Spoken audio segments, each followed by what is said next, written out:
বউ রিমা রান্নাঘরে বসে কাঁদছে, আর শাশুড়ি আছিয়া বেগম উঠোনে দাঁড়িয়ে রাগে উত্তেজিত। ছোট একটি ভুল বোঝাবুঝি আজ বড় ঝগড়ায় পরিণত হয়েছে। স্বামী রকি দরজা দিয়ে ঢুকল। সে বুঝল এবার ঘরের শান্তি ফিরিয়ে আনা তার কাজ। প্রথমে সে রিমার কাছে গিয়ে বলল, রিমা, তুমি আমার প্রিয়, তোমার কষ্ট আমাকে ব্যথা দেয়।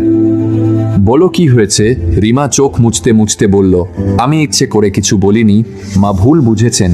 রকি শান্তভাবে বলল, ঠিক আছে, আমি সব বুঝছি। এবার আমি মায়ের সঙ্গে কথা বলি। তারপর রকি মায়ের কাছে গেল। বলল, মা, তুমি রাগ করলে ঘরটা ভারী হয়ে যায়। আগে আমাকে বললে আমি বুঝতে পারতাম। মা বললেন, তোর বউ আমাকে গুরুত্ব দেয়নি মনে হলো। রকি হাত ধরে বলল, মা, ও ছোট, ভুল হতে পারে। তুমি ক্ষমা করলে ঘরটা আবার শান্ত হয়ে যাবে। মায়ের রাগ ধীরে কমল। এরপর রকি দুজনকেই একসঙ্গে বসাল। বলল, তোমরা দুজনই আমার প্রিয়। ভুল হতেই পারে, কিন্তু ভালোবাসা থাকলে সব ঠিক হয়। রিমা মাথা নিচু করে বলল, মা, আমি রাগ করিনি, ভুল হয়েছে।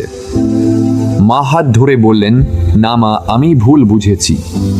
সব ভুলে যাও, আপনারা সবাই আমাকে ফলো করে যান।